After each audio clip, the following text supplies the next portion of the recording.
बच्चों, कैसे हो आप सब। आज हम करते हैं अपनी वर्कशीट नंबर 7 क्लास सेकंड की। सबसे पहले हम लेते हैं इसमें इंग्लिश को। इंग्लिश में हम इसमें करेंगे पार्ट नंबर 7 रेन। प्रश्न नंबर 1 है write to rhyming words for each.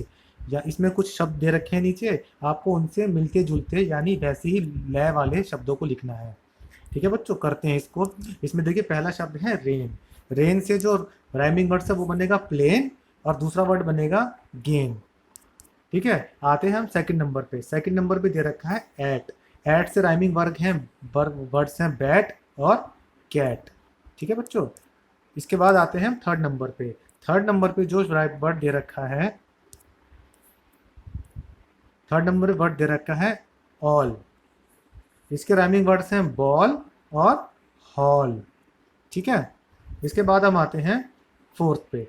Fourth में जो वर्ड दे रखा है वो है इट।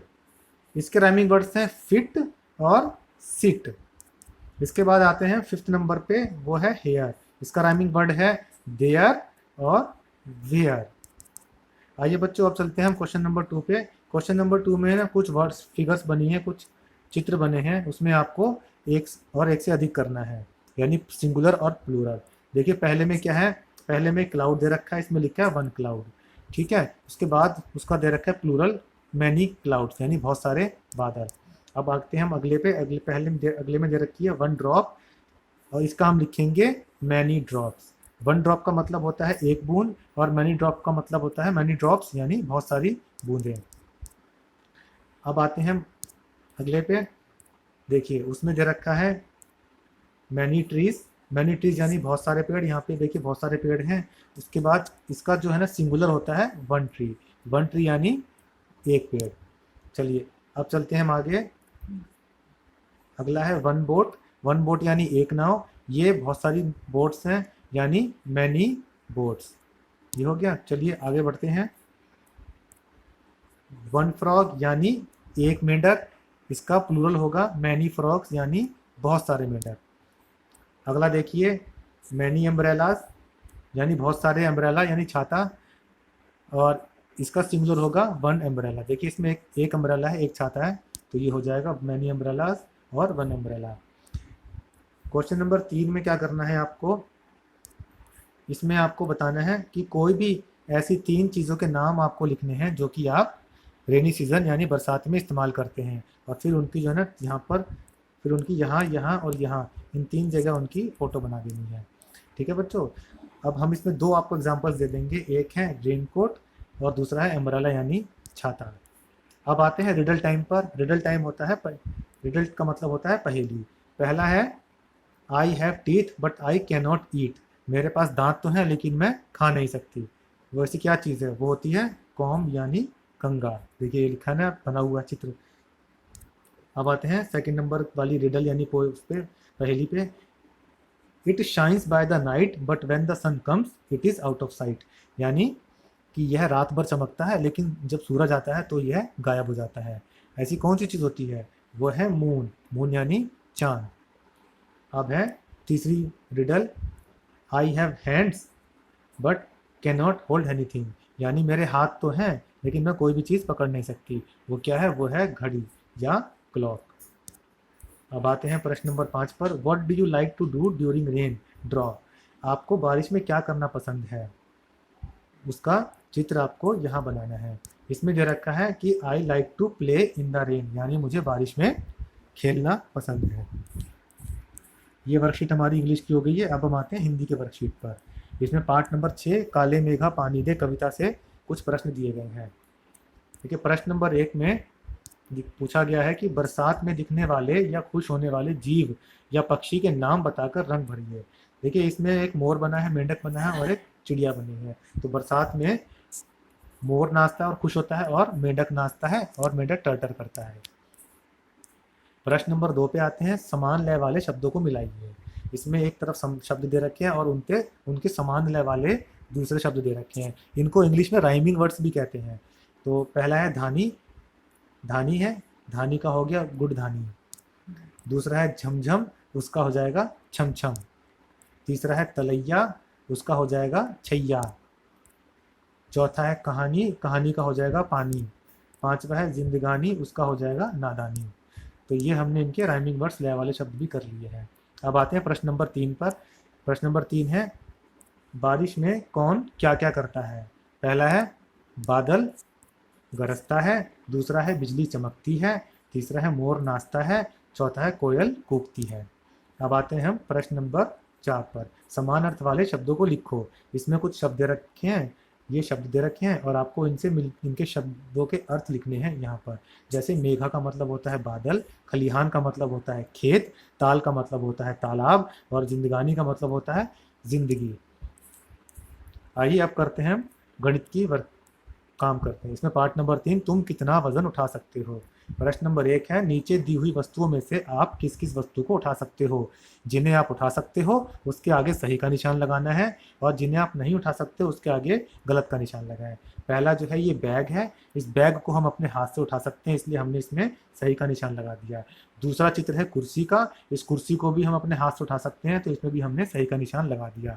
तीसरा चित्र है एक केक का, इस केक को भी हम अपने हाथ से उठा सकते हैं, इसमें भी हमने सही का निशान लगा दिया। अब आगे बढ़ते हैं।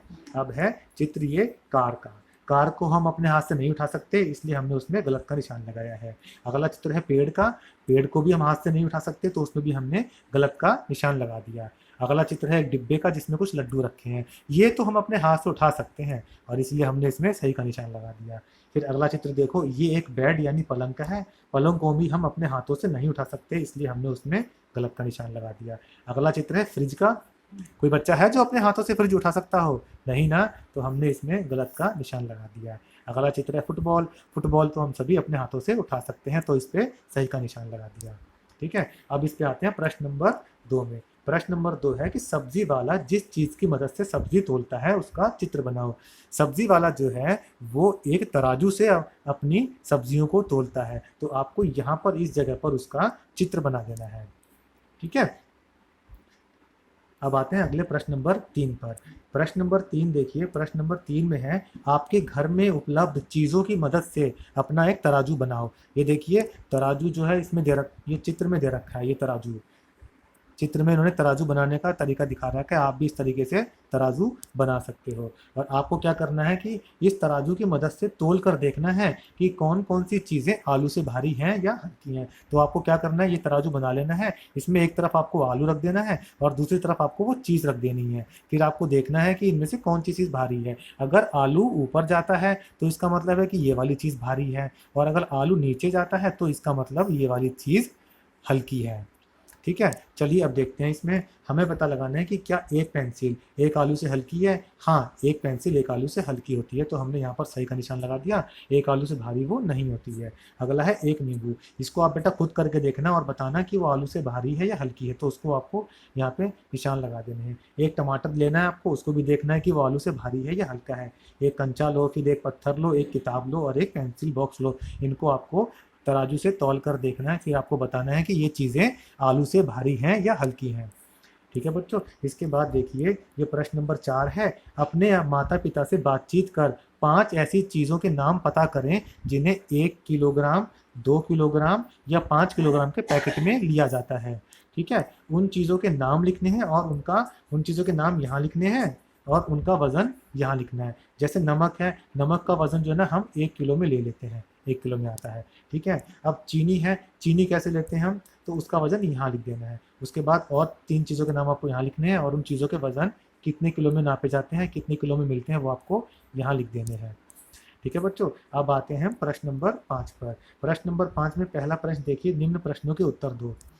आप भी अंदाज़ा भी लगा सकते हैं या परिवार के किसी सदस्य से पूछ कर भी लिख सकते हैं। जैसे प्रश्न का है आपका वजन कितने किलोग्राम है, तो आप उसको यहाँ पर लिख दें। जैसे आपका वजन अगर 30 किलोग्राम है तो आप यहाँ पे 30 लिख दें।